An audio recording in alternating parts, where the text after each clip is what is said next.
comfortable homes.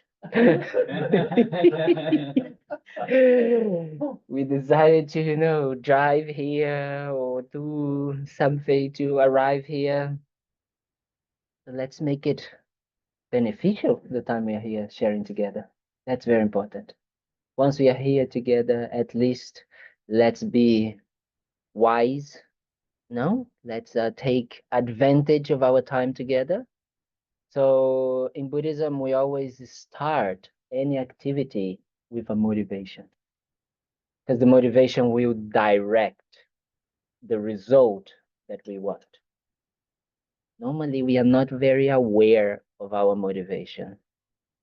We are not very aware because we don't need to be aware, because normally there's only one motivation in our mind, and it's me, myself, and I.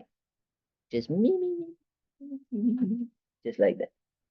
But then it's easy. Then you don't need to think about it. But here, once we decided to come here, well, we're gonna try to go a little bit beyond that me. We're gonna try to really expand our heart, open it, so we can start to connect with not only parts of ourselves, but things outside, like others, like the world that we live in, many different things that we are not aware on our daily lives. So we're gonna try to connect with that. So the motivation is so important for that, to create that wish to whatever we're gonna do now, whatever we're gonna hear, whatever we're gonna talk, may it be beneficial. May it go to a different direction than just the me that we are used to. So I invite you, if you want, to close your eyes. You can just find a comfortable posture. And we're just gonna do a short motivation before we do our prayers.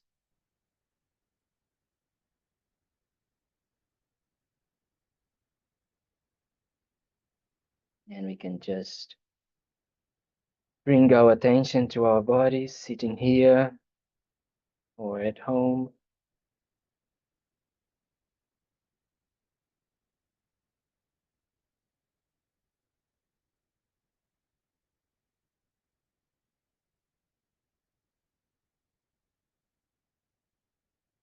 And we can start becoming aware of our body,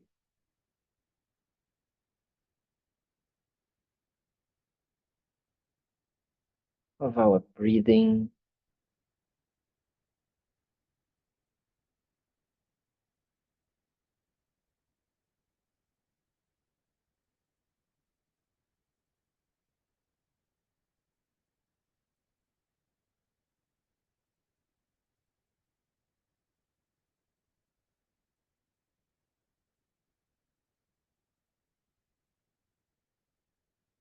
And from this awareness, we can start going inside and checking our inner world. Check whatever is going on in your mind right now. Don't worry, there's no right or wrong answers. It's just being aware.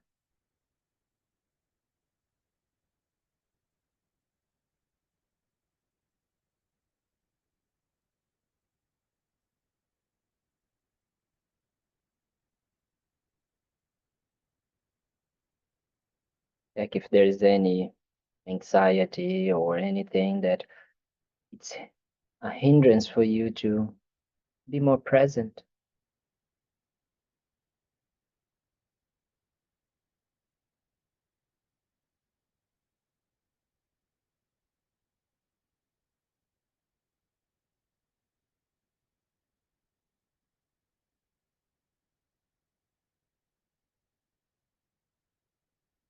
Try to let it go of things about the past and worries about the future, or even excitements about the future. Just let it all go for now.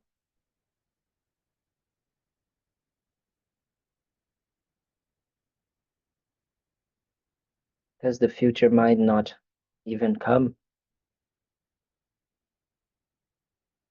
We don't know how long we're going to be able to stay here in this planet.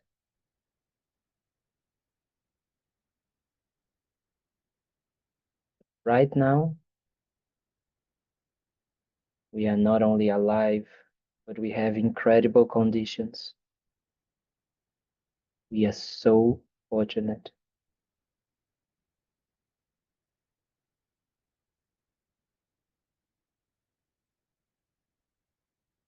And we can use these conditions to either increase this me viewpoint,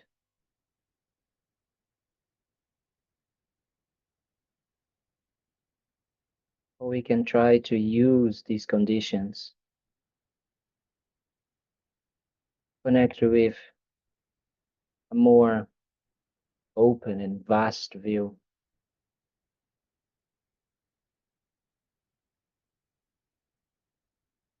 A view that includes not only our own wish to be happy,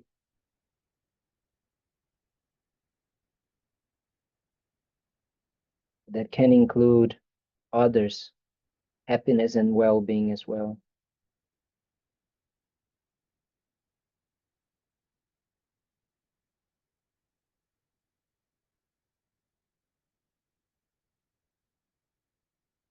So whatever we hear, contemplate, meditate, whatever we say and talk during this next hour and a half, may we use with this idea, with this motivation, this wish, not only look for our own happiness and ways to become calmer, more peaceful, but to be able to help others to also achieve that.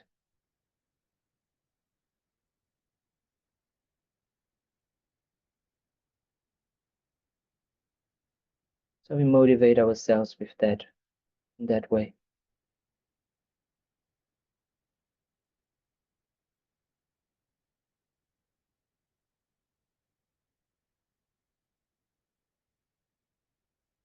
And in order to help us maintain and fulfill this motivation, we're going to do some prayers,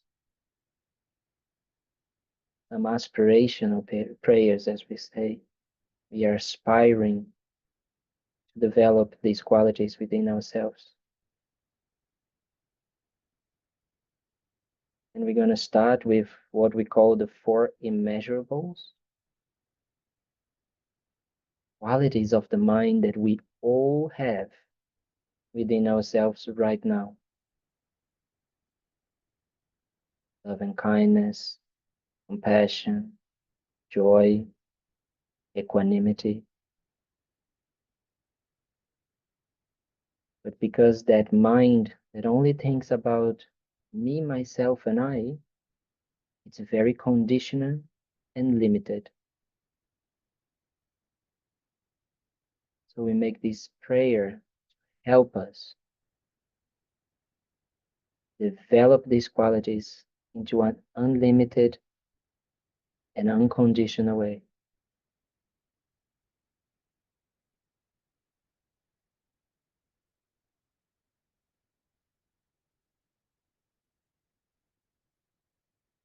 We can start on page 35, or for those that want also to on the screen.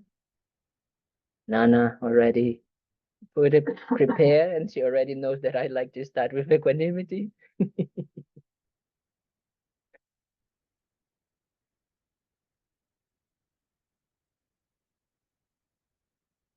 So we start with the page 35, the top.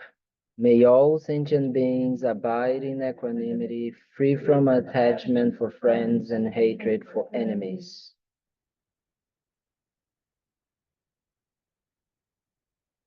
May all sentient beings have happiness and the causes of happiness. May all sentient beings be free from suffering and the causes of suffering.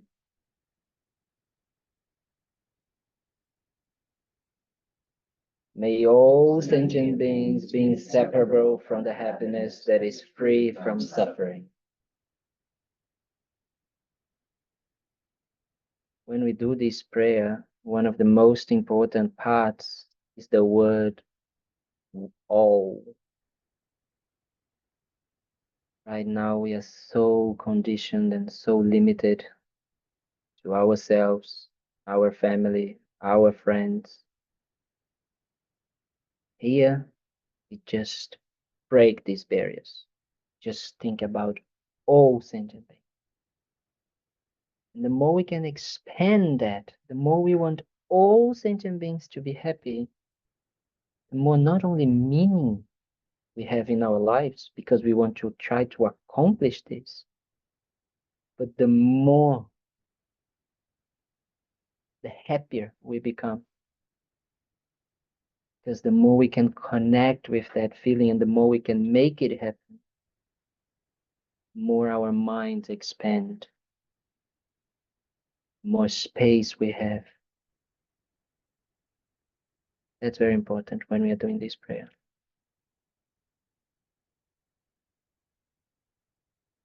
Now we're going to take refuge on page 95.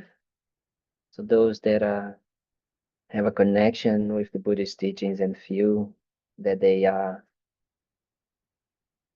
using the Buddhist path as their path, we take refuge. Take refuge means, well, it's an entire thing. We could stay here months talking about refuge. But refuge means, we take refuge in many things in our lives. Nowadays, I think the biggest refuges we have is Instagram, Twitter, Netflix, Every time we are looking for ways to not connect with our feelings and avoid that suffering, that discomfort, that we don't want to feel, we grab our phones and we get distracted, or we see something else, or we go do something else, and we are constantly doing things to numb that feeling of discomfort that we have inside of ourselves. That's what we don't want here. We don't want to take refuge in things that, as we all know, doesn't really help. Because after you watch a very nice thing on Netflix, because you had something in your mind from work or for something that you didn't want to connect with, it is still there. It didn't go away. Maybe it can help because maybe you have a little bit more space to sit down with that. But it didn't make it go away. So when we are taking refuge, we are taking refuge in things that are, let's say, secure, that will help us to really deal with this discomfort. The problem is following that path is not that easy. Yesterday we were talking about that, remember? We were talking about that. Following the path and actually taking refuge within yourself, in your own good quality, in the potential you have to become a better human being. It's hard. So much easier to continue just going into the, comfort zone of like, if I don't want that, then I can just close the door, turn on the TV, do that. So much easier, isn't it? Do you understand what I'm saying? Yes, understand? We communicating here? Yeah. I know my English is very bad, but I hope that you guys can make it. Can understand. That is what we are doing. That's why refuge becomes so important. Because then we decide, from our own side. Nobody's wanting, nobody's forcing you, saying, you need to be Buddhist, you need to take refuge. Oh, only thing that is gonna bring you. No, no, no. No. You decide. Everything's on you, which is amazing, but also that's scary, isn't it? The responsibility of our happiness and our own taking care of our own suffering depends on us. So much easier to blame outside, so much easier. Wow, wow, wow, wow, wow. So, in taking refuge, we take refuge in things that we feel that can help us. It's our commitment. We are taking refuge. The Buddha, the Dharma, the Sangha, they don't need us to take refuge. We are decided to say, look, I know that I can improve myself. Because it's also Buddha, Dharma, Sangha is not like something out there, inside. My own potential, my own way. It's almost like a conversation with myself. I say, okay, yes, I can do that. I can improve myself. I want to improve myself. I want to develop my qualities. And I want to let it go. And I want to let it go of what we call, my negative tendencies, negative habits. Yeah. We all have a little bit, right? Well, at least I have. Maybe you guys don't, but I have some. You say, oh, I can see that this is not bringing me happiness. I can see that I want to change, but I need help. That's when humility plays such a strong part. But humility is exactly the mind that is opposite of that mind that we have been talking about, me, myself, and I. Because me, myself, and I thinks that is the king of the world or the queen of the world. Right? I can do everything. I don't need anyone. I can do it. Really? Really? Can you do everything by yourself? Can you actually be happy in your own cocoon just thinking? Try. Then you let me know how it goes. That's why we need to develop our own good qualities so we can expand our heart. And for that, we need help. That's what we are doing here when we are doing this prayer. We are kind of like being humble enough to ask for help. That for me was very hard in the beginning, taking refuge, doing prostrations. Prostrations, what I done is you are kind of like prostrating, you're bowing to your own potential, which is here represented by the Buddha. The Buddha is not kind of like something out there. It's just a manifestation because we need something outside of ourselves to say, oh, we can be like that. Just that. So it's not that we are like, hey, please help me. Oh, yes. Oh, come here. I'll do it like this and everything's going to be okay. No, no, no, no, no. No, it's like, okay, I'm going to have to work myself out to actually be able to become like a Buddha. That is what we have inside. I'm becoming like Rinpoche. I cannot even start the prayers, and I'm like, blah, blah, blah, blah, blah. I'm sorry, I'm very sorry. But I just feel that it's important when we are like saying these words. It needs to have meaning, right? Otherwise, we are just parrots. I take rapid and damn my life. What? You know, that's what we need to do. When we say, we try to understand. And if we don't understand, then we ask questions and we say, what that means? What is that? What does it mean? So we do like this. Okay? Very good. Now we can do.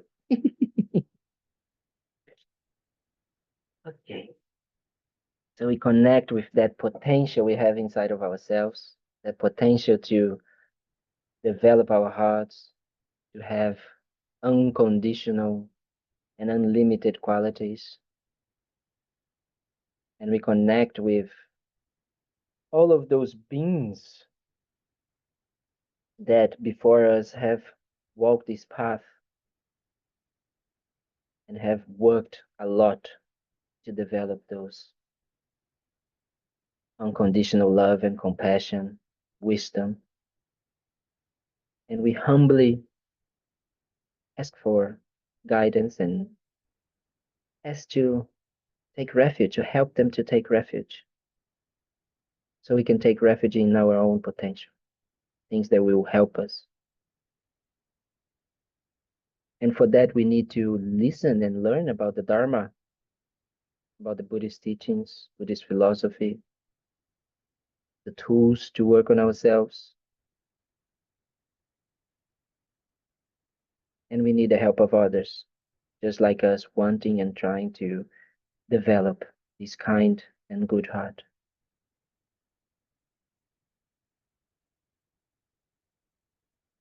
I go for refuge until I'm enlightened to the Buddha, the Dharma, and the Supreme Assembly. By the merits I create through listening to the Dharma, may I become a Buddha in order to benefit all sentient beings. I go for refuge until I'm enlightened to the Buddha, the Dharma, and the Supreme Assembly.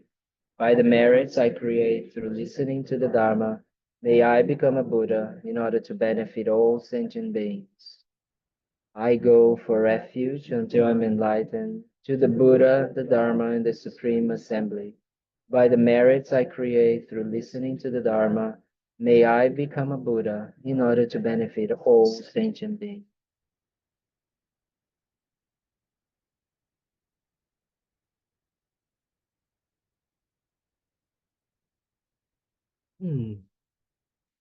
Okay.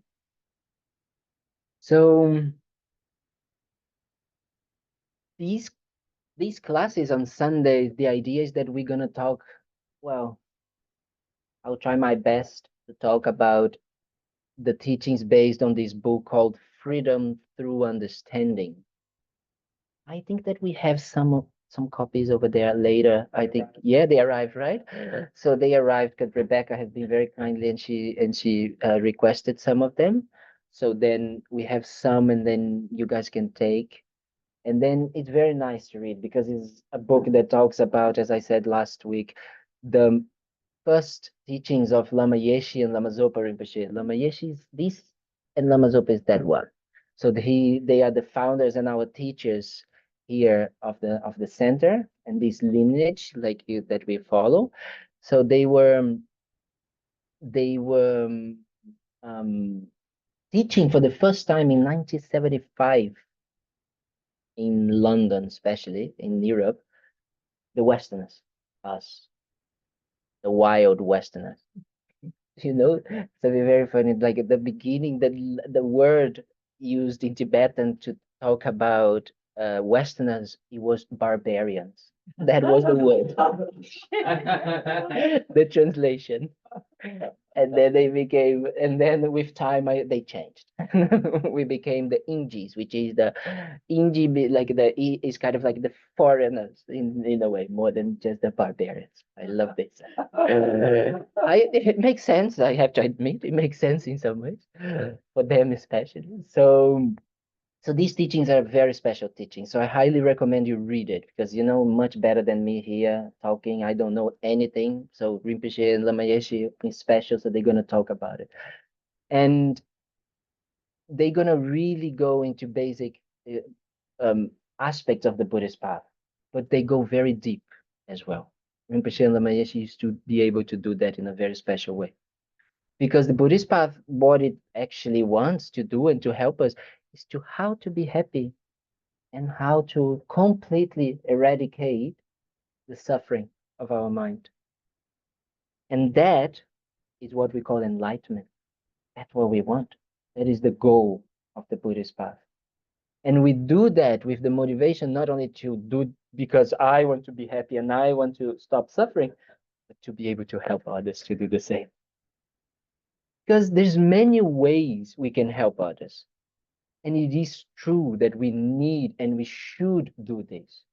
If people need shelter, food, or just like, a hearing, a ear to hear, or a shoulder to cry, your time, so many incredible ways we can help others, right? And this is very special. This is already an incredible way to help and to be able to really, yeah, connect with others. But in Buddhist way, well, we say that the best way we can help others is for us to develop within ourselves those qualities that are completely unconditional, completely unlimited.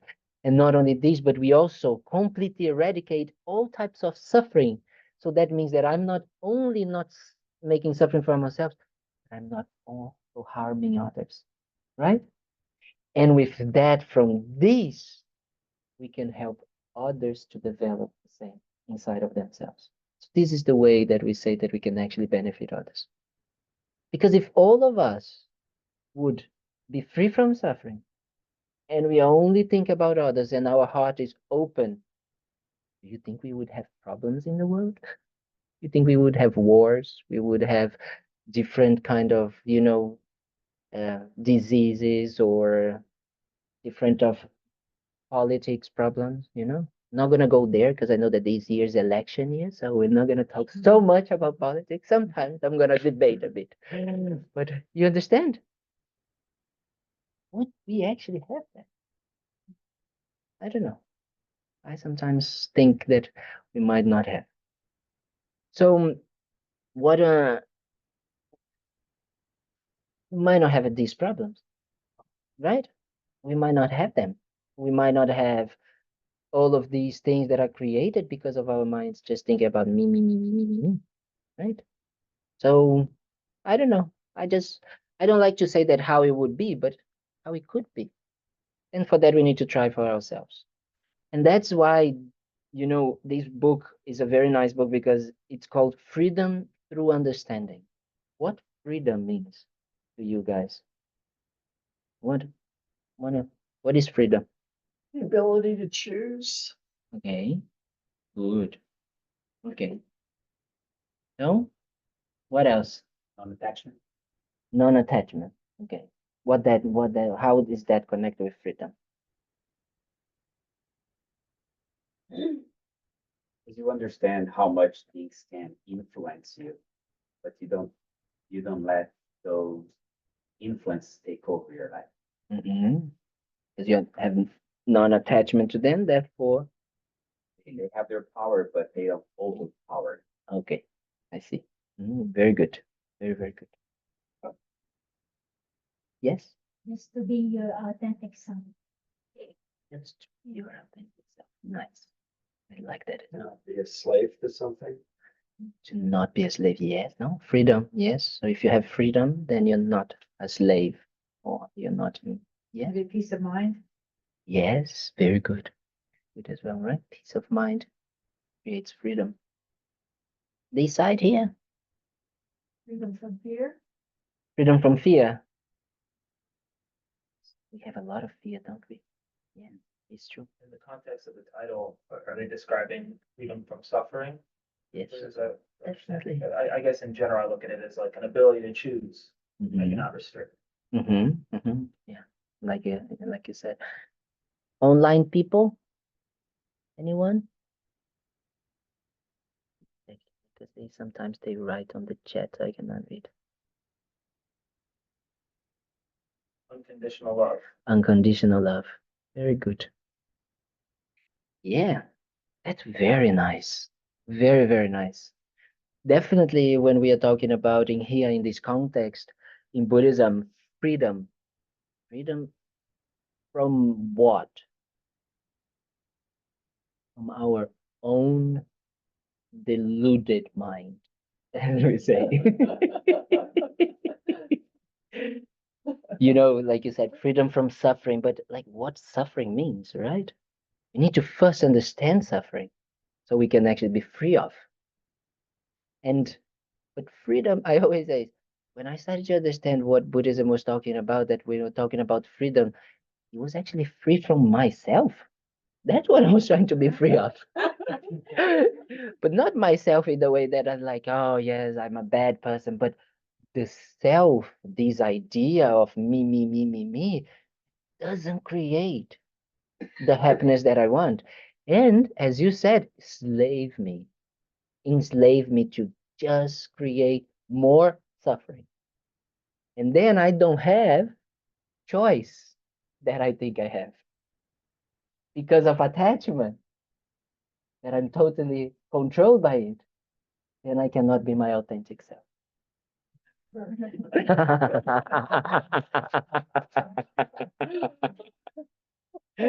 And then I cannot develop unconditional love towards all sentient beings.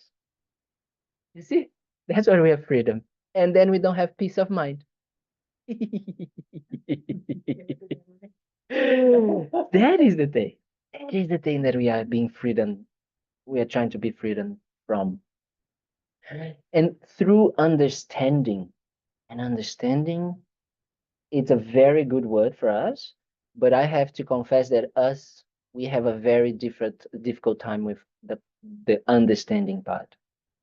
Because we try to understand with here. Because we are very intellectual. And that's great.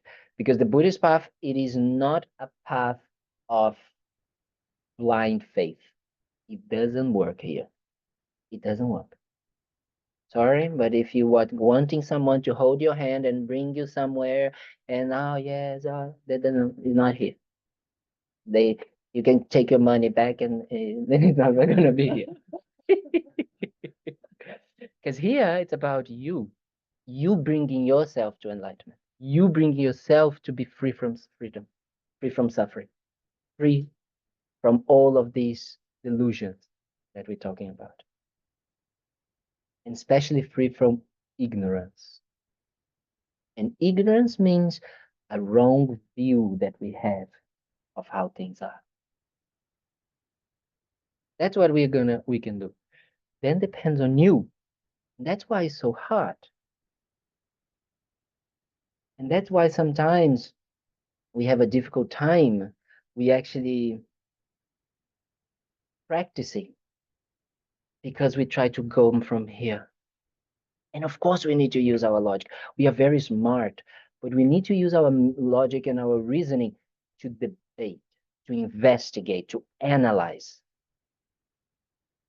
That's why there's no blind faith. Because if I say to you, oh yes, there is a, next life, future lives, and that's how it works and all of that, and then you're like, okay. And then what? And then, then you're gonna talk to someone and you're like, doesn't feel right for you. So that's what in here doesn't work. Here what works is that through understanding means three things: listening, studying, reading. That first, the accumulation of knowledge that we do in our daily lives. No, we go to school, college, university, all of these. We need to learn a new language. We want to learn how to use the computer, a new this, a new Zoom, all of that we need to learn. Someone needs to teach us first. But then we just don't take that and just believe in everything that that person is saying.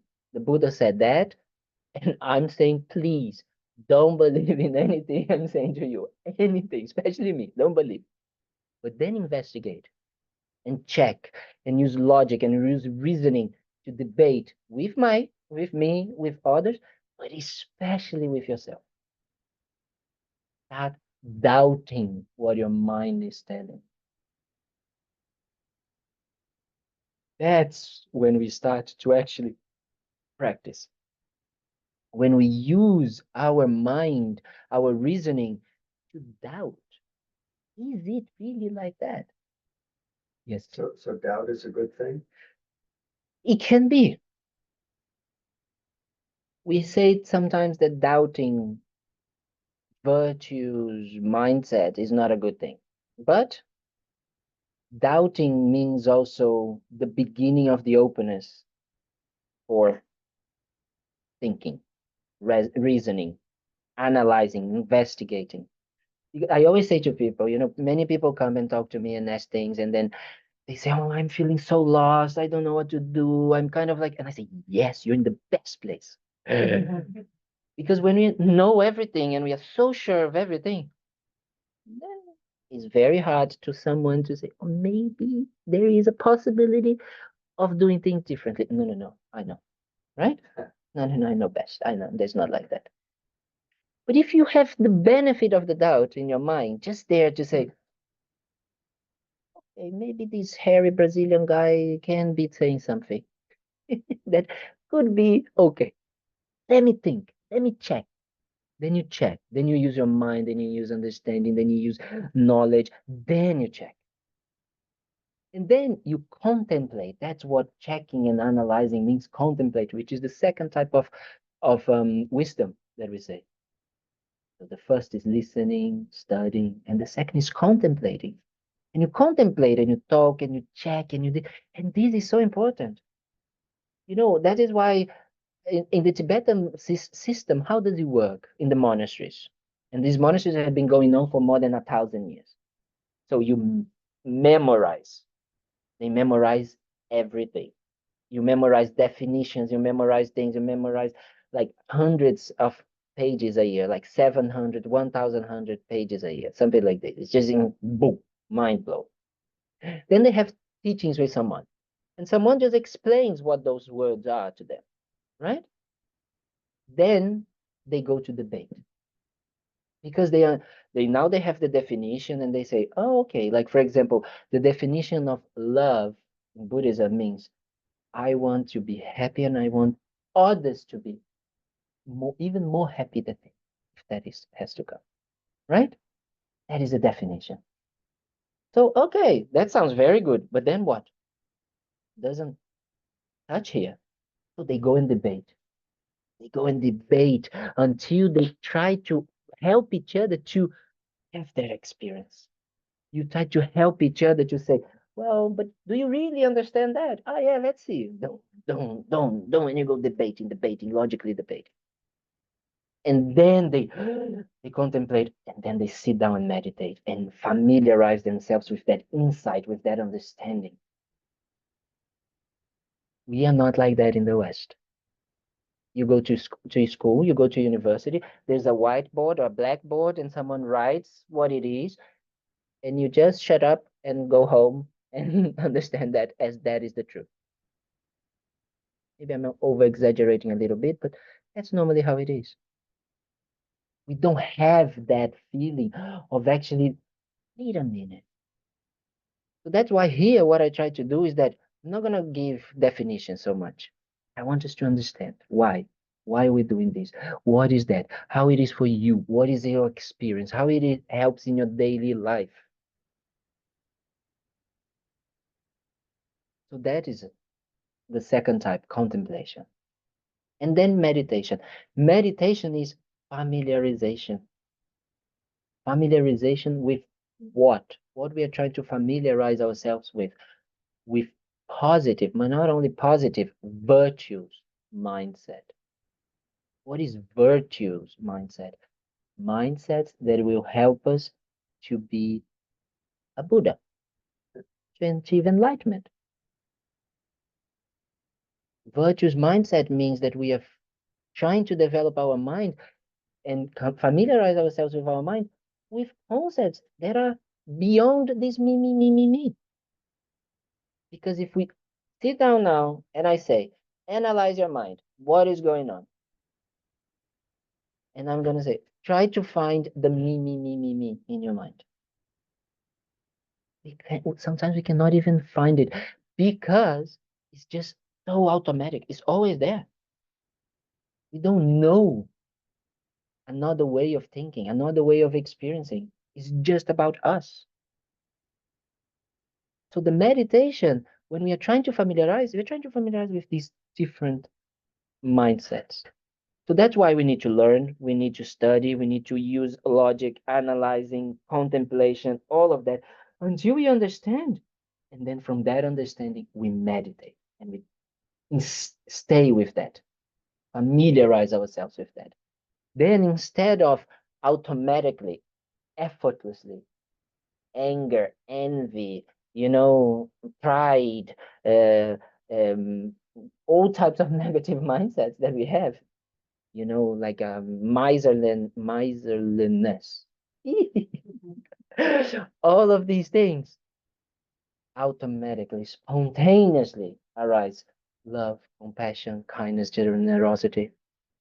Someone comes to you, cut you in front of in traffic, or someone comes says, "Wow, you're looking fat," or "Oh, you're not. Wow, you did this to me," And instead of immediately like, the dragon comes up, he comes up like, I wish this person be happy. What can I do to help this person? There's no you. There's no this. There's not that. Effortlessly can come. And that is the power of the mind. And that's why here in this book, we start with Lama Yeshe, precious Lama Yeshe, start talking about meditation. Because meditation is just getting to understand our mind. Meditation is not, and unfortunately, there is a very good part because like meditation is becoming more known in the world. People are connecting with meditation, but unfortunately, a little bit like yoga, people now yoga became a sport. There's hot yoga, power yoga, I don't know types of yoga. It's like, "Ooh," you go there, wow, you need to have a sweat, you sweat, like a crazy person. That's not yoga. Yoga was a spiritual path, and the asanas were just a way to help you in this spiritual path. Meditation is the same, it's a tool. It's not only for Buddhism.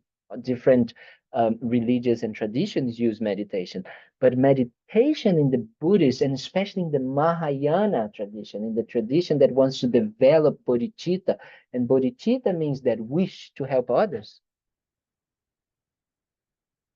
is different than just wanting to find more peace of mind, more relaxation, more, not like this. That's not the goal of meditation here. Meditation is not to just feel relaxed.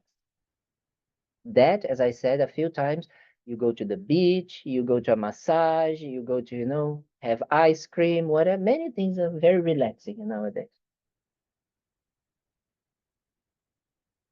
The real goal of meditation is to truly transform our mind.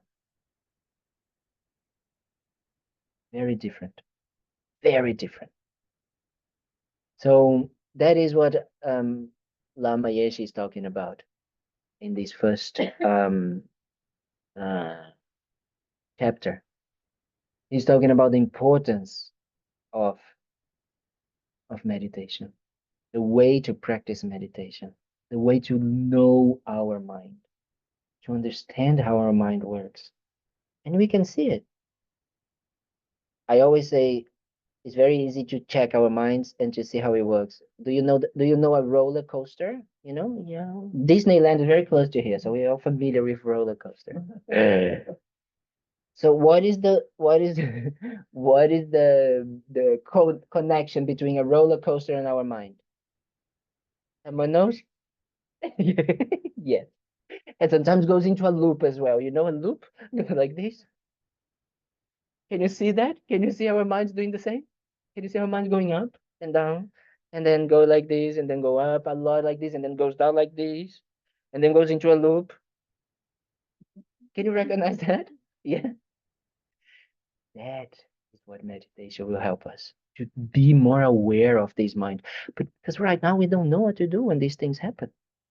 When we get angry, when we get depressed, when we get sad, we just try to avoid these as if they are not part of our mind, but they are. They are not one with the nature of our mind, as we say, but they are part of our mind as we are now. It's like to say there are clouds in the sky. Is the sky and the clouds the same thing? No, because otherwise we would never have a beautiful day like today. Well, now it's already a bit cloudy, but having a zero clouds day, right? If they were the same thing, we could never have a completely blue sky. Our mind and these negative emotions, as we say, is exactly the same. Right now, they are like clouds. They come, they go, they come and go. So when they come, down. When they stay, loop. When they go away, we think that we are in the upper. But as our mind and as the sky, there is something there that is beyond the up and down, that is beyond the clouds coming and going. And that is the nature of our mind. The nature of our mind is always clear. It's always peaceful.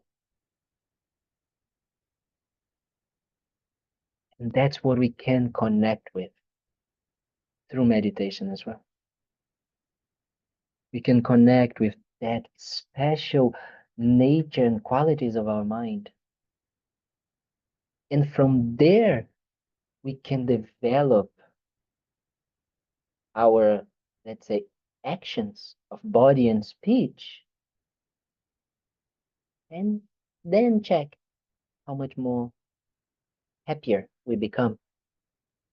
Because the problem is that we think, so many people say that, the ups and downs of life is part of life. Yes, it's part of life or how it is now. I'm going to use a strong word here, but because we are sick.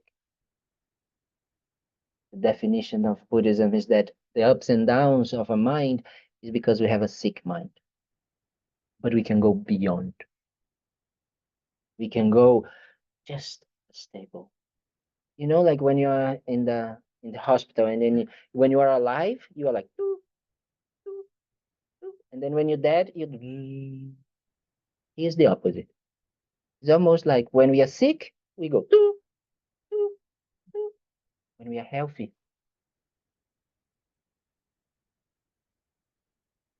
And then we might think, but then life will be so boring, you know? No salt, no fireworks, no emotions. I always say that that's not like that. Because what creates these ups and downs, it's a delusion mind. It's a mind that it's an attitude of the mind, a mental attitude. It's a perception of how things are. That is what makes it ups and downs, ups and downs. But not only a perception, the thing is that the way we are perceiving things is very different than they actually are.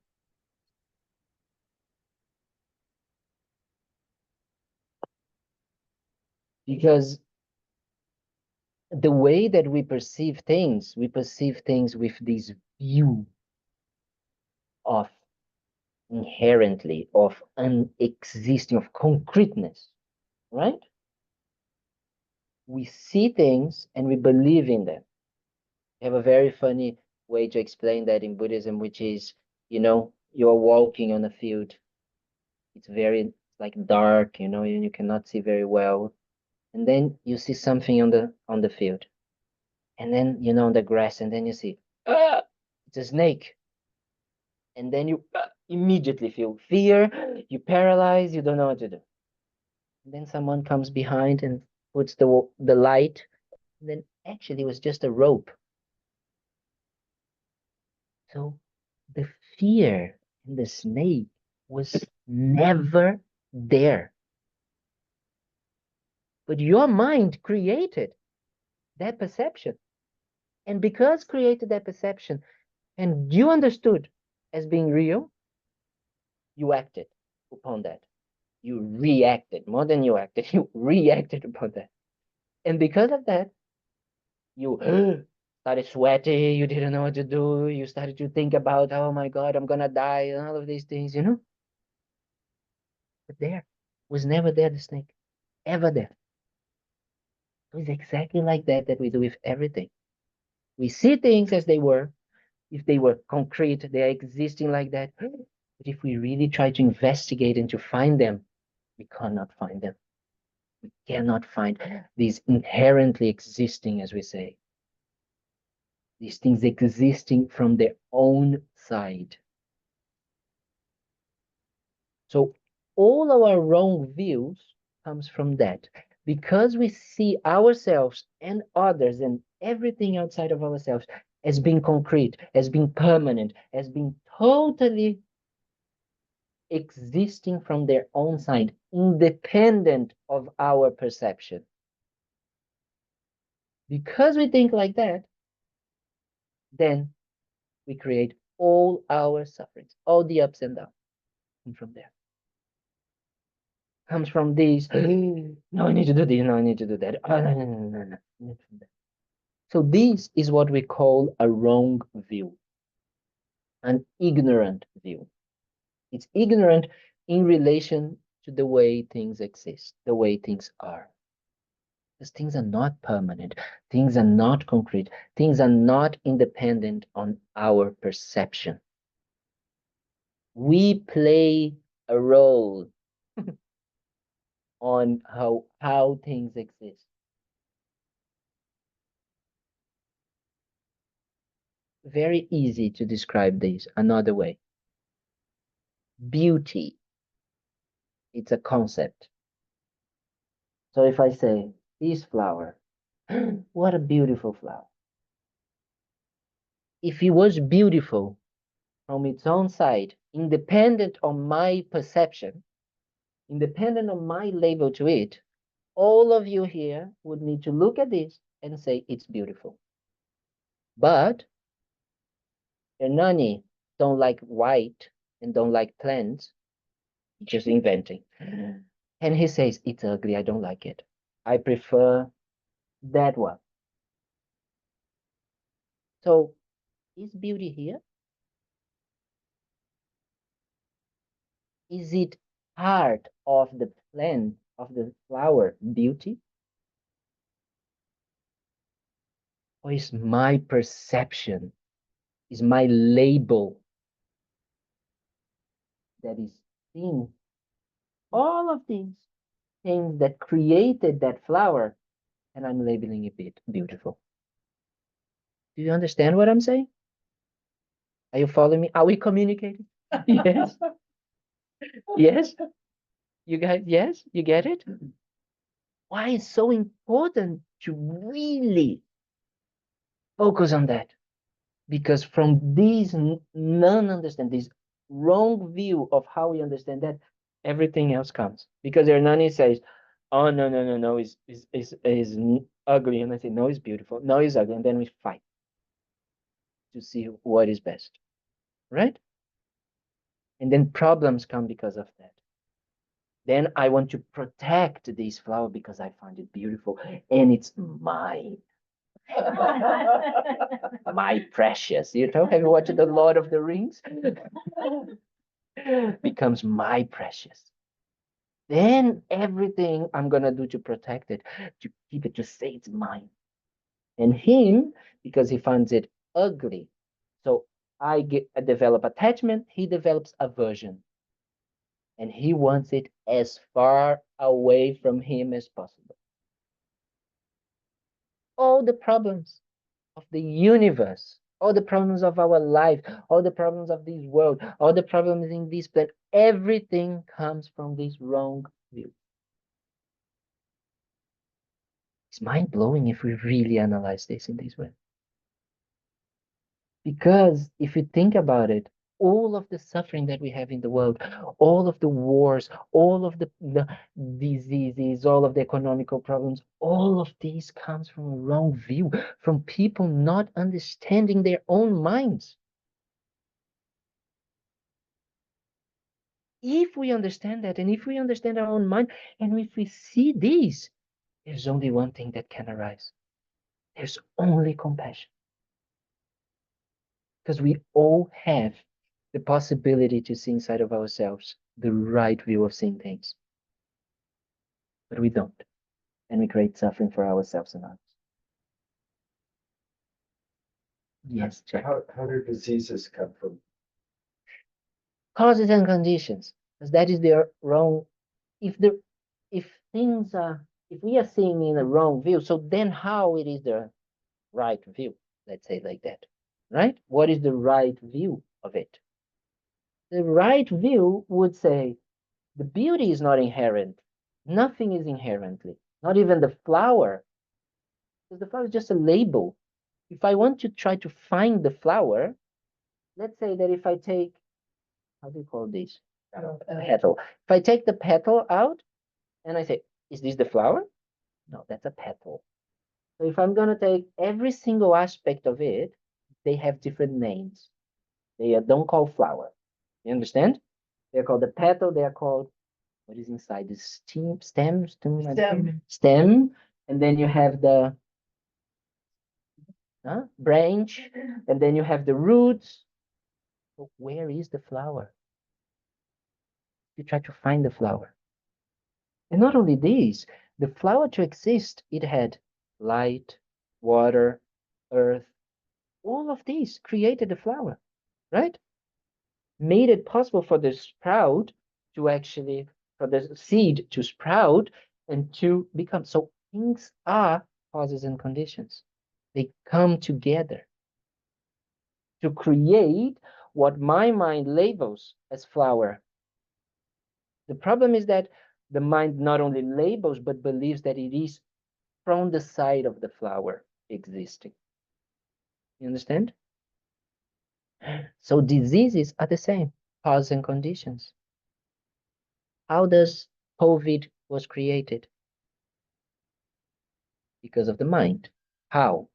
Because we believe in our me, and this me needs to be taken care of, and this me wants to eat all different types of meat, and we want to kind of like create then like farms that have a lot of animals together, and then these animals are not taken care of because I don't feel that they are important, but me is the most important. And the more money I have, then I don't put any, taking care of or any measures and these.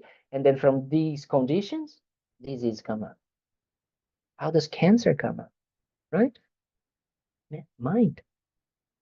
From us becoming tight with ourselves first, one of the cause, and then the other cause is because we don't eat well, we don't do that, because of this, because of that.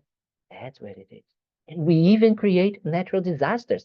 I remember when I heard for the first time Lama Zopa Rinpoche saying, we create, because I almost, like I was in an experience in the earthquake in Nepal that I almost died. And when Rinpoche said, but we created the earthquake, and I was a bit like, what? What do you mean we created the earthquake?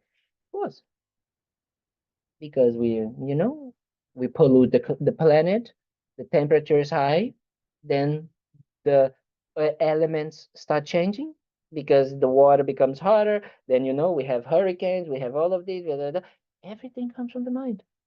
And which mind we have now? Me mind. You understand? Yeah. That is how everything comes from the mind. I wanted to say something. Yeah. Oh, I was gonna say, so you meant to say beauty is the eye of the beholder? That's a very good way to start analyzing it. But he's going to go a bit more beyond because it's in the eye of the beholder, right?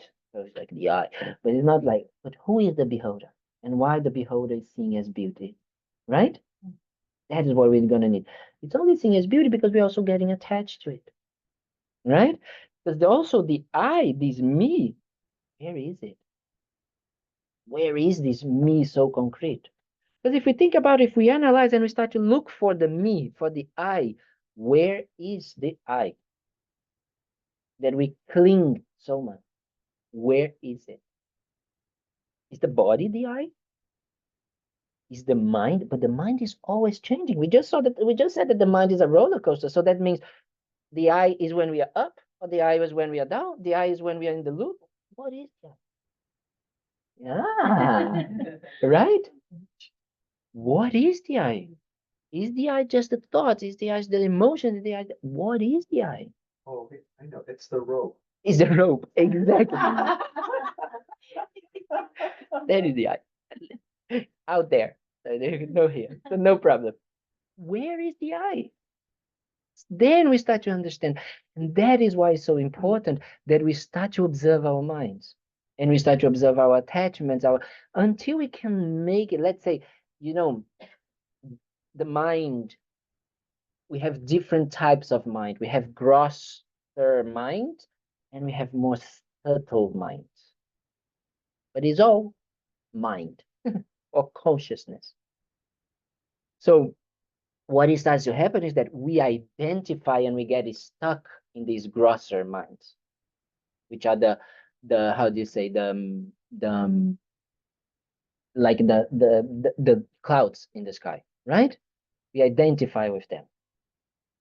We identify with beauty, we identify with this, we identify with that. And then we start to create this sense of me. I am like this, I am that, I am that, I like this, I like that, I don't like this, I don't like that. And we start to identify with this. But if we don't go a bit more into this, we start to understand, wait a minute, is it really like, I am really, where is this I? If I need to say, okay, I like that. Because if we're going to try to find in the body, the same way that we just try to find it, the flower on the in all of the parts. If I cut my head, my arm, is that the eye? If I open my heart here and put, like, you know, I open my chest and then I open here and we look inside, will I find? There's a movie called Men in Black. It was a very old movie, and then they used to open, and then there was this little alien inside, you know, like controlling everything. I am the good. Is that what we're gonna find? Is this the eye we're gonna find inside? And is the eye in the mind? Is the eye the thought? But as we can see, the thoughts come and go, emotions come and go, feelings come and go. So what is the I? Yes. Sometimes when I'm going to this analysis, I start to think maybe it's the main mind, maybe it's like Mm-hmm. the element of the mind that's just that's experiencing mental factors, that's just aware of things. Mm-hmm. But I guess, so how do you think about that within your analysis? Because I start to think to myself, well, then what distinguishes this main mind from other main? Definitely. That is a Chitta Mantra way of thinking in some ways. That is the different type of, is a different type of, because we still believe that there is, it has to have something that is inherently existing, someone that exists from its own side. There is, has to have something that it is the controller of it all. And from there, everything comes about.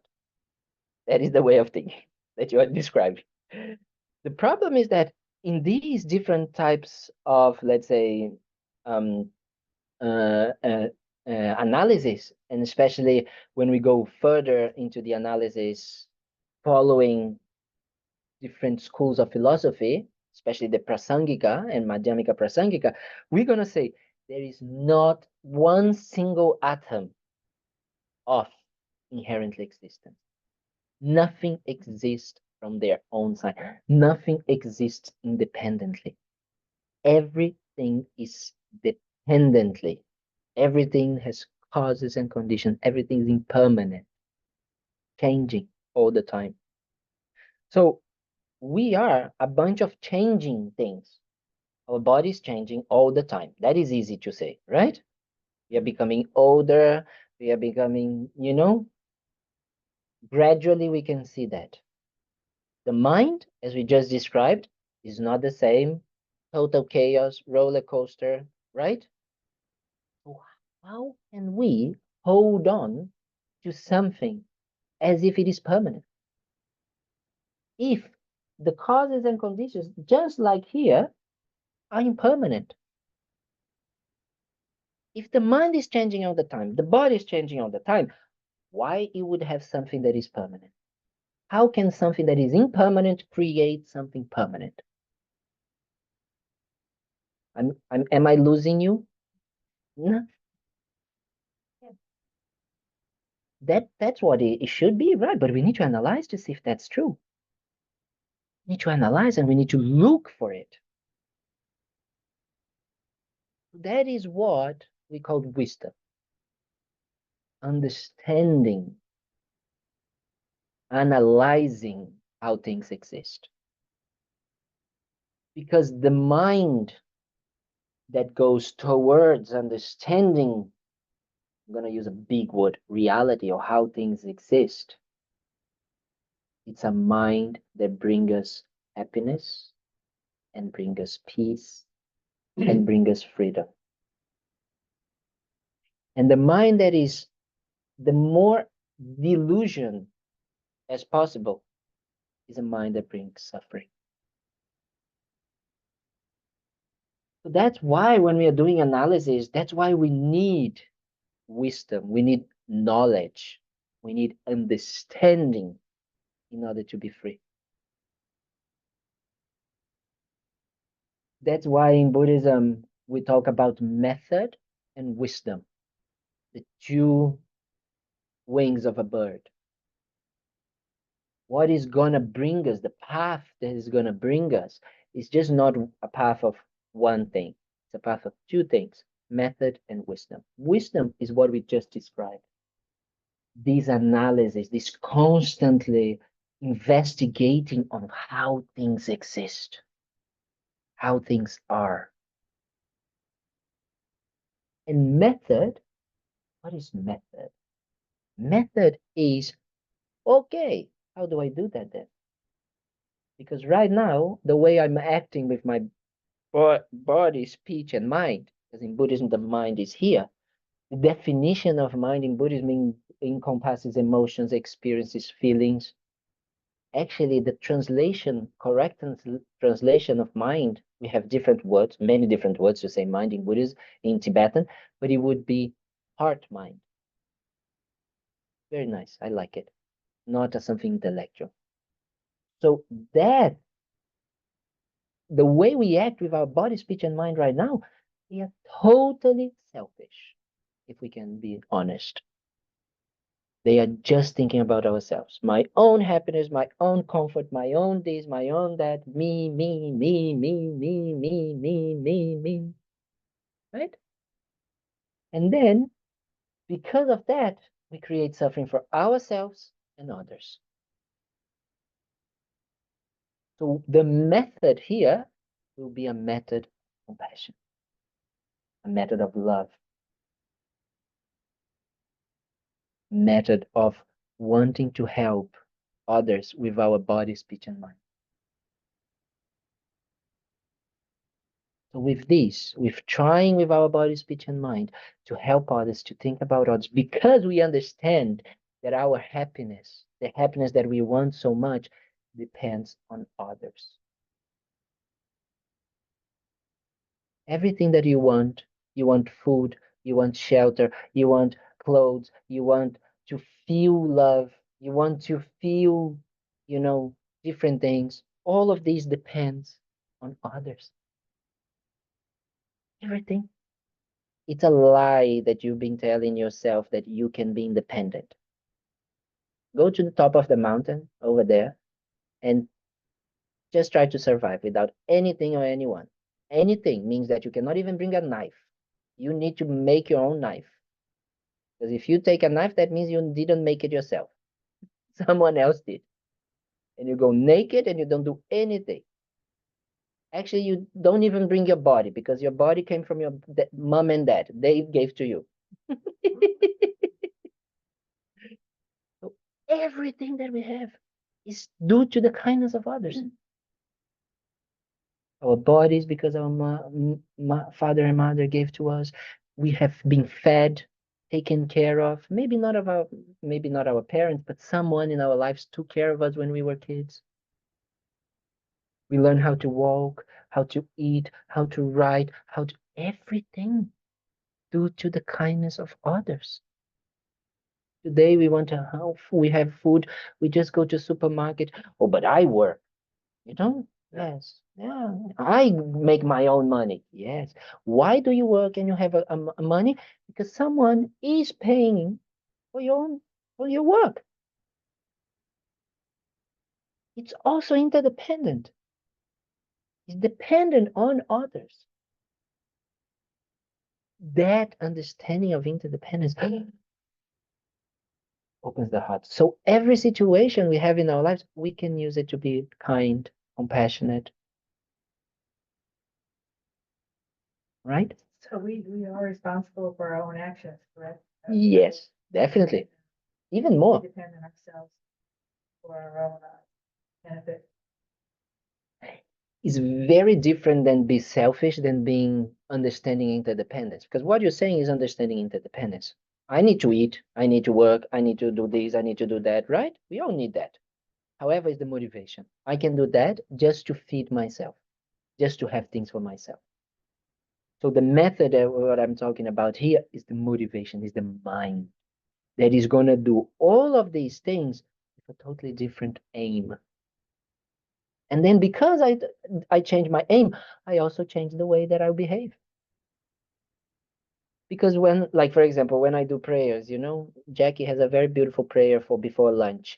But like normally you just say, may all of these beings, so many beings, and I'm saying beings because there's animals, there's people, we're involved for that food to arrive in our plates, right? The chain of dependency. And all of these for us just to feel satisfied and continue our lives with me, or I can use my body, speech, and mind to help others. So the food, the action of eating food, same. You don't need to change the outside. And then if you change here, the way you're going to behave, the way you're going to perform, the way you're going to experience and exchange with others. And then you're creating good karma. Yes, I don't want to use these words, but yes, you're totally right. Yes. Then you start to create karma, positive karma, right? Why? Because it's based in reality. Because it's based on a right view. What is the right view? The Buddha, he was not a kind of like someone that invented things. He was almost like a scientific that understood and analyzed how things work. He just said, oh, we are not independent. We are dependent. That was it. In a very easy way. And then he says, oh, if we live understanding and experiencing and acting upon that interdependency, that dependency, I create happiness for me and for others. Just that.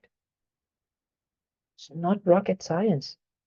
The difficult part is, as you said, karma, or on a scientific basis, habits, mental patterns, habitual patterns that right now just creating in our minds synapses of independency and attachment and me. We have been doing this for this life since depending how old are you. But in Buddhism, we're going to go a little bit beyond and we're going to say for lifetime. And we're going to even say beginningless lifetimes. There's no beginning. Then when you start to think about it, you're like, then if we create these habitual tendencies again and again and again and again, then it becomes extremely hard. That's why it's not that these people, most of us as well, we don't want to be happy and we are lazy. It's just because the habits are so strong. But we can change. Karma is not fate. It's not destiny. Quite the opposite. We choose. Depends on the motivation. That's what it is. That is what is going to make the difference. Mass here. That is what is going to make the difference. The motivation we use our minds. Then we're going to create, and then we can slowly overcome those negativities, those negative mindsets, those negative behaviors, those negative habits, and we can, at the same time that we are letting go, and then with wisdom, so this is the method, we are decreasing, and with wisdom, we see reality, and then we cut the root that creates, which is that wrong view of inherently, all of these negative karmas to arise again, right? All of those delusions to arise again. And not only that, at the same time, we familiarize with positive qualities because they are based in reality. Compassion is based in reality. Compassion is wanting others not to suffer. Why is this based in reality? If I am interdependent, if I'm dependent on others for my own happiness, for me to wanting to be happy and not suffer, if the other person is suffering, that person cannot never be happy and never make me happy. So what I do, I help them. If I help them, I'm helping me. Makes sense? Yeah? Are we communicating? Good. Okay, I'm tired of blah, blah, blah. Any questions? Anything, you can ask anything. Sundays is like open door. You can ask anything. You didn't mention the ego. Yes, it is true. Because I don't like the word, it's difficult to use the word ego in the Western society. Why? Because we make sometimes confusion with the psychological type of ego that we are talking about. But ego is just a label as well that we use to identify with ourselves. It's just another label. These conditions of thoughts, emotions, and all of that, we create this identification with this idea that I or the ego exists and is concrete, right? And because we think it is concrete, then we attach, we identify the ego, the I, all of this. And then we start to put layers and layers, and we start to put this ego into a cage of I should be like that, I shouldn't be like this, I should be that, da, da, da. And we create this persona. That is the ego, right? And then we become slave of this. But there's nothing wrong with this ego in a way, right?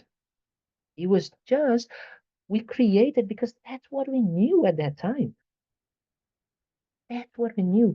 Because in the psychologies, we try to like finish with the ego. We don't need to finish the ego or like kill the ego or something like that. In Buddhism, the ego never existed in the first place. Because if we analyze it, if we really analyze it, it was never there. It doesn't exist, an inherently existing ego. It doesn't exist from its own side. It doesn't exist. It's just a perception of the mind. If it is a perception, it's impermanent. Therefore, it's not real. So it's very different. The way we behave or connect or talk about the ego in some ways. But it is, it is. And then this self-identification completely, completely creates all the problems. And I was thinking about that the other day, I was just there in my incredible contemplation. I was just like, listening, and then I was thinking, wow, we identify in this life because I'm a male, I came from Brazil, I have this family and all of that. You identify with yourself with so many things, right? I should be like that, I shouldn't be like this, I shouldn't do that, I shouldn't do this, da da da da da da da da da. Then you die.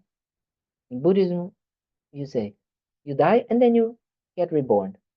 So next life, maybe I come as a woman living in India. So all of these that I'm attaching, that I'm like, I should be like this, da, da, da, completely disappear. But then it comes new things next life. Oh, because I have a husband, because I have children, because I have that, then I become attached to all of these things. You understand what I'm saying? So it's completely deluded by our mind. We are totally deluded of these attachments. We are completely enslaved by these attachments. It doesn't exist. It's not inherently existing. It's never there. And we just suffer because of that. So that's what we can be free from. We can be free from these sufferings and these wrong views. And then we can choose where we want to be reborn out of our motivation so we can actually help others. That is what we say, be free from samsara. Let's not gonna go there. We're gonna talk about samsara many times the next few weeks, and be able to achieve enlightenment, able to achieve freedom. That's what it is. Yeah. Yes. Questions in the chat? Yes. Sure. So Claudia's first one. I think so. Are we this? We are the same. We are connected then. Claudia, I don't know. Would you like to elaborate on your question? By holding, what is it written there? Before? Because by holding self, we hold other, self and other, attachment and aversion arise. Yes, And in connection with this, all faults arise. yes. Dharmakirti. Dhammakirti, yes. So we are the same, we are connected? Yes. The problem is that if we identify with a self, the moment we identify with a self, there is me and the rest. That's what the ego does. The egos create me and others. And because of that, all the suffering comes as well. Right? So that's what is talking, Claudia. That the moment we identify with the I, we identify with these, and then she wrote something there. And our concepts on life dependent on others, depend on the view of friends. Yes. Yes, I understand. Yes. So that is, we are like, the problem is that we identify with ourselves. And the moment we're identified with me, I create others. Everything that is different than me, it's others. And the moment that we attach to me, and me becomes the most important thing, that means that others become the less important thing. Right? So that creates the suffering. And then you said, we are the same, we are connected. We are the same in the way the experience happens. But it's not that we are the same in the way that we are the same. It's just coming to me, that music. We are the world. We are, it's not like this. Not like that. We are the same in the experience, the way their experiences happen for us. But it's not that we have the same. In Buddhism, we say that we have different mental continues. But each mental continue experience suffering, experience, let's say, happiness in a similar way. Not because of the same causes, because, for me, looking at this flower creates me happiness, for a Nani creates aversion. So it's not like that. But when I see something that I like and he sees something that he likes, that experience is similar. But it's not that we are part of the same consciousness or the same thing and we all go back to that, and then it's not like that. No. The mind is cause and effect, moment by moment changing, and it's always one moment after the other. The previous moment creates the current moment that we create, the future moment, and it's just like that. That's why we say it's beginningless, and that's why I say there is no end. It just goes from one moment to the other, one moment to the other. Yes. Follow-up question to that. Why aren't we the same mental continuum? Why aren't the same mental continuum? That's very easy. If I do like this on me, can you feel it, Claudia? No? We are not the same mental continuum.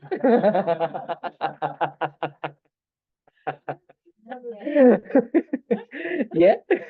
Yes. So, what would be the explanation of, like, the opposite of being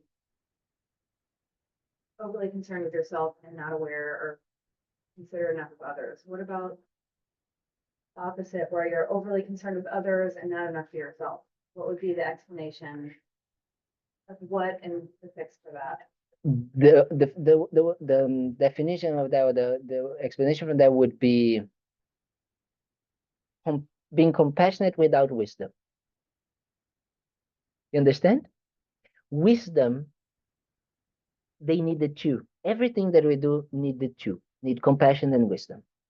If we try to be compassionate with everybody and we just give ourselves, it's a very, very good story, because it's like, it's not that we are saying for you to be compassionate and just give everything away, because then someone's going to have to help you, right? Because you need something. It's that understanding that, oh, wait a minute. If I work on myself and I can actually develop my heart and I can develop my understanding of reality, I can help others, right? So you also use those conditions in order to help others. So it's not about you forgetting completely about yourself and then you suffering because of that. Because that is wrong understanding of compassion. Yeah. Just a word. Stupid. Stupid compassion, if I can say that, right? His Holiness was saying something, and Venerable Robina put it today, a little thing on the Instagram that I love.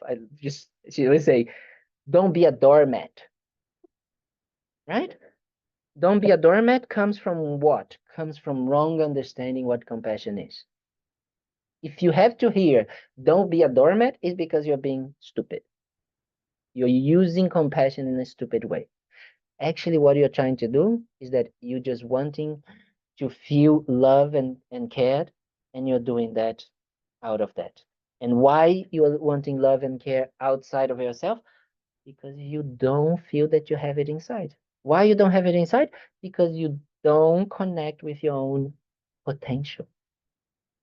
You connect with all of the clouds. You don't connect with your potential, like the sky, be totally vast, unconditional, unlimited. Because that's what is the most difficult part for us. The most difficult part is not letting go of our attachment, letting go of our difficulties, letting go of our negative tendencies. It's not that. Because we know is not the best for us. We know doesn't bring suffering. You know what is the difficult part? It's actually connecting with our own goodness. Goodness. Connect with our own goodness. Why? Because we can't see. We don't believe. We don't believe that we have the potential to be love and unconditional love and compassion. We don't believe. We think that we still need to suffer. Because if we would believe, we would work towards that, and then we would open our hearts. And then we would use, wisdom and compassion. His Holiness used, you need to be wisely selfish. What wisely selfish means is that, wait a minute, if I'm getting a little bit discouraged, like this, or discouraged, or I need to eat, or I need to do that, you eat, you do things. Why? Because, as I said to her, remind me your name? Summer. So when I said to Summer is that you don't change. It doesn't mean to change the outside. It's you change the inside, the motivation. So the reason why you're eating, the reason why you're doing that, the reason why you're doing that is because you want to develop this good heart, because you want to change yourself, because you want to improve yourself. But then you can do the same thing, but with a different motivation. Right? That's how it is. So that is why compassion, when you start really developing compassion, one of my teachers, he used to say, developing bodhicitta, developing compassion is that right now, 100% of the time, there is only 100% of the interest and the well-being of one person, you.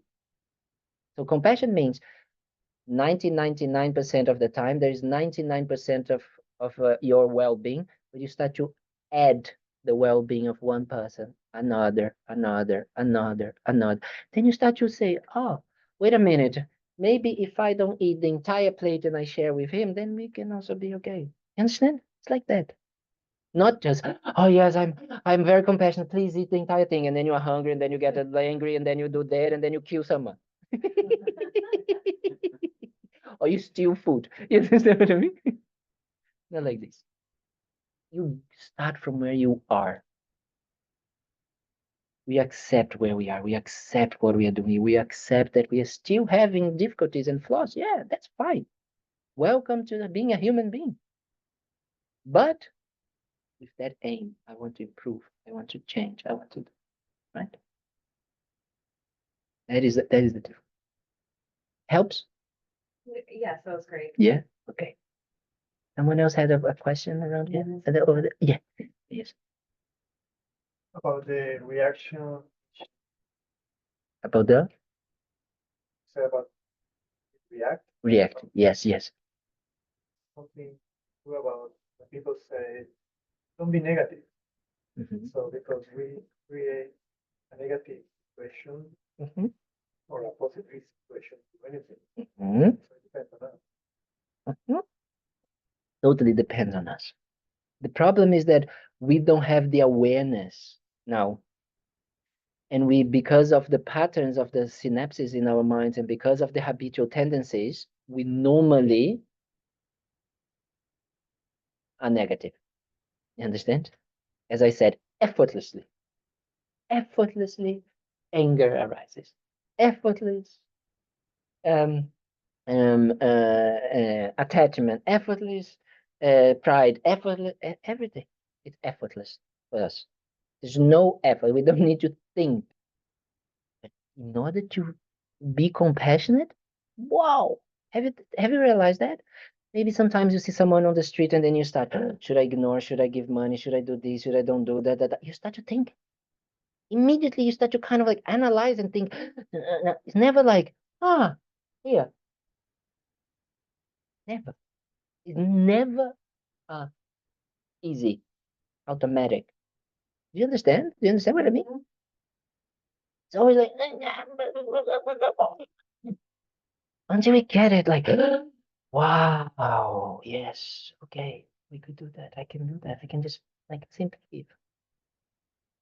But someone, like you're waiting in line at Whole Foods or anything like that, and immediately it's like this person, immediately the mind starts me,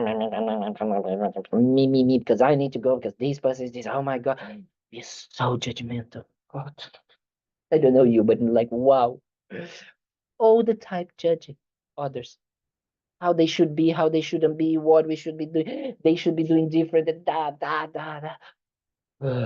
Sorry, isn't it? We're doing that to each other constantly, especially in the That's it. workplace. That's How it. do you survive? In family, we do everything. How do you survive all that? Yes. All that, it's so difficult. You do with yourself first, right? You stop judging yourself. You stop accepting. You start accepting that sometimes you're in a bad mood, sometimes you are being selfish, sometimes you are being that. That's fine, sweetie. That's okay. That's who we are. But we don't want. We don't want to follow that direction. That is the most important. When we do meditation, especially when you're doing meditation on the breath, the most important thing is that we try to meditate on the breath. To concentrate on the breath, to concentrate. We can't concentrate. The mind goes completely away, blah, blah, blah, blah, and then we say, we should be concentrated, and we come back. That every time we realize that we are not concentrating and we bring it back, that is meditation. That is what we need to do.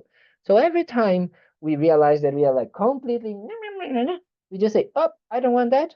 I want to be more kind. I want to be more generous. I want to be more, then you come back. You understand? That is how you do it. But you need to be aware. Then you need to kind of like really develop in your mind the awareness. Then you need to sit down. You need to learn. You need to contemplate. You need to meditate, because this is not going to come like that. There is no insta enlightenment yet. And you will never have, because it doesn't work like that. Right? You had a question? Yeah, And we need to stop, I think. yes, So, there is a lot of homeless people, uh-huh. and what you said about giving. Yeah. I'm going back and forth around that. Yeah. But right now, I don't give Yeah. because I am concerned that what I give, Mm-hmm. it's going to be used for the wrong purposes. Mhm. So I don't know how to solve that. I feel terrible, but If you're feeling terrible, then I don't think it's helping you. It doesn't matter the result of what you're doing with your giving. What matters is your mind. Do you understand? That is the difficult part. We are trying to control the result of things all the time, things that we have no control. If you want to help, you become mayor of the city, and then you do something about it. You understand? That is how you can actually make a difference, direct difference. Not about that. It's about your mind. It's about how you are putting and not compassion, generosity, and all of it. Okay? That is what it is. It's not about the result. It's not about trying to control the outside result. It's about what it is, the motivation and the intention inside of you. That is the key. Okay, we're gonna need to stop because of the blah blah blah is a lot today. And then we're gonna dedicate. Dedication is very important.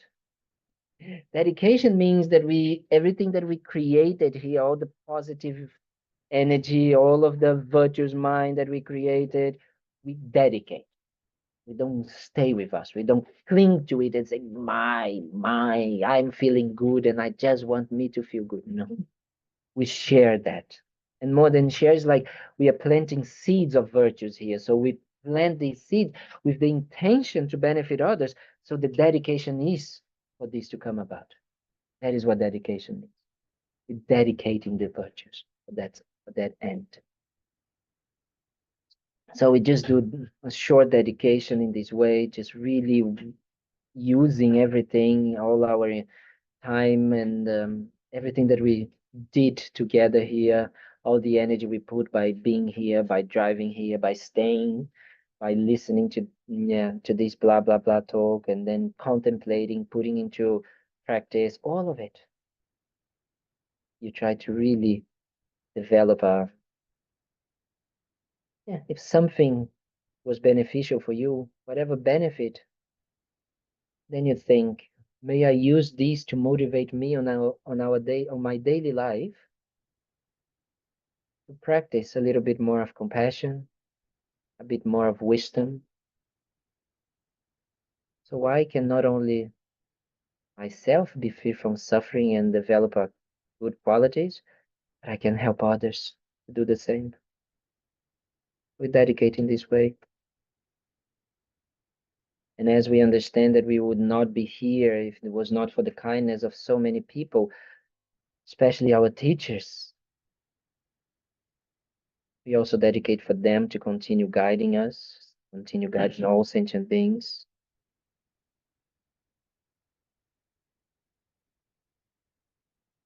And especially we dedicate for our teacher, Lama Zopa Rinpoche, who passed away last year. We dedicate for his swift return, for him to come back, to continue being a light on the path. We need these incredible, inspirational beings in our world.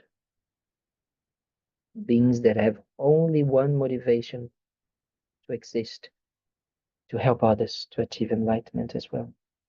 Just that.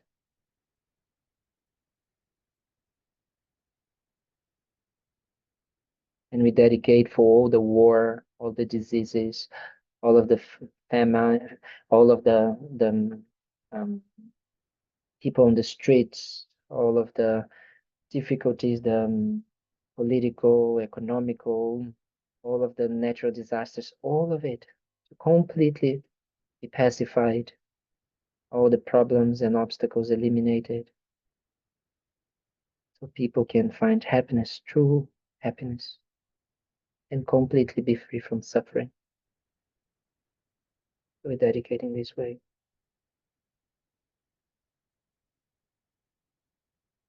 And we're gonna do some prayers so we can help that. So start on page 235.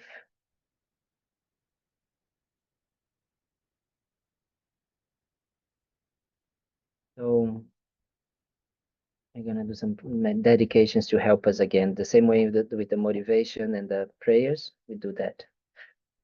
Due to the merits of these virtuous actions, may I quickly attain the state of a Guru Buddha and lead all living beings without exception into that enlightened state. May the supreme jewel bodhicitta that has not arisen arise and grow, and may that which has arisen not diminish but increase more and more.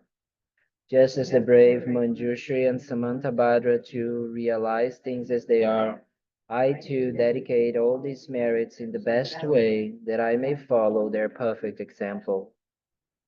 I'll go a little bit, yeah, we do until the fifth one.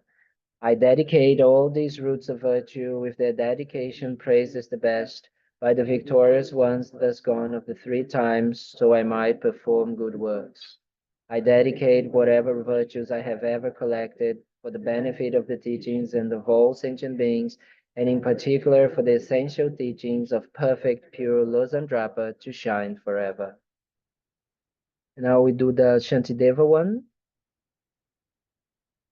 I don't remember the page. 244. 246. Okay, 246. Yes, Shantideva. Okay. May all beings everywhere, plagued by sufferings of body and mind, obtain an ocean of happiness and joy by virtue of my merits. May no living creature suffer, commit evil, or ever fall ill. May no one be afraid or belittled with a mind weighed down by depression. May the blind see forms and the deaf hear sounds.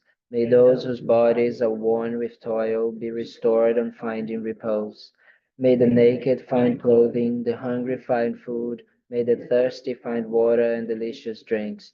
May the poor find wealth, those weak with sorrow find joy. May the forlorn find happiness and prosperity. May there be timely rains and bountiful harvest. May all medicines be effective and wholesome prayers bear fruit. May all who are sick and ill quickly be free from their ailments. Whatever diseases there are in the world, may they never occur again. May the frightened cease to be afraid, and those bound be freed. May the powerless find power, and may people think of benefiting each other. For as long as space remains, for as long as sentient beings remain, until then may I too remain, to dispel the miseries of the world. Now we're going to do a long life prayer for His Holiness the Dalai Lama. Without Dalai Lama in the world, we would never be able to actually met with the Dharma, you know, especially in the West. The barbarians would not be able to have connected with the Dharma, but His Holiness so kind, and his incredible wisdom and compassion is just, yeah, being a beacon of light and peace and equanimity and religious integration and so many qualities. So His Holiness is actually coming to America to do a procedure soon. Knee. I don't know what is the knee, what he's gonna do, but so we also dedicate for that. His for his long life and his good health. So his whatever knee situation, knee problem, knee issue that he has, that may be fixed, and he can continue living for many, many years to come, continue guiding us and all sentient beings. In the land encircled by snow mountains, you are the source of all happiness and good. All-powerful Chenrezig Tenzin Gyatso, please remain until samsara ends. Now we do the long life prayer for the swift return prayer of Lama Zopa Rinpoche. As I said, making sure that we can, yeah, without a guide, we have lost, and especially all of us here, if we are here, is due to the kindness of many people, you know, all the volunteers, all the directors, all of the people that have been involved in this place to exist in Deerfield, but especially for Rinpoche, you know, Rinpoche who tirelessly for so many years, more than 40 years, just traveled the world, bringing Dharma, bringing the teachings of the Buddha for others, and embodying them so we can understand and make that believe that it is possible for us as well to benefit sentient beings with our body, speech, and mind. So we ask Rinpoche to come back and continue guiding us. Fearless teacher and assembly of the children of the victorious ones, Shravakas and Pratyeka Buddhas, victorious Losang father and sons, along with the lineage masters, all the objects of refuge of infinite lands, please bestow the virtue and goodness of accomplishing this prayer here and now. I cannot read. Unloading and spreading the Muni's precious and complete teachings through explanation and practice, you wore the armor of patience that is never discouraged. Incomparable Venerable Guru, to you I make requests. While striving single-pointedly for the sake of the victorious one's teachings, the sole gateway through which all benefit and happiness emerge, and from other living beings, you suddenly departed to peace. What a great loss. Nevertheless, through the undeceiving truth of the blessings of the oceans of the three jewels and the great ways of bodhicitta of the children of the victorious ones, May the smile of reincarnation swiftly beam in glory for fortunate disciples. So thank you very, very, very, very much. I'm so, so sorry that I took so much of your time today. And yes, I highly recommend that you read the book and that you try to contemplate on what the things that we discussed here, the things that we listened to. As I said, don't believe in anything. Try, analyze, check on yourself, check in your daily life, see if it works. If it works, you keep it. If it doesn't, just put it on the shelf for a while and then you check again, you know? So I hope to see you again. On Mondays, we are doing meditations, only meditations, which is very good. We're doing the meditations on the Lam. So the Lam is the stages of the path. So we're going to do different meditations on, yes, on death, impermanence, how recognizing attachment, getting rid of attachment, aversion, how our mind works, the nature of the mind, suffering, and then love and kindness, equanimity, and emptiness. This view, the right view. We're gonna do many different things. So this is on Mondays and Wednesdays. Yeah, so you're talking about meditations for life, right? Yes. And then on then weekdays, you're starting the Yeah, long rim. tomorrow I'm starting the Lamrim meditations. 7:30 That a.m. is true. Tomorrow at 7:30 a.m. we can meditate together online. So I'll do a meditations online to like before you guys go to work or something like that. So we can meditate together. Everybody in their homes, sleeping meditation. We'll send an update about that. Yeah, so we're gonna do that. And then on Wednesdays we are having Spanish, introduction to meditation in Spanish. And then Thursday we have another book called How to Practice Dharma. So we're also doing that. And on Sundays, these talks. So I hope you guys can come and enjoy. I'm very happy to be here and sharing this with you. So I hope you also enjoy. Thank you so much. Have a good day. Thank you. Thank you.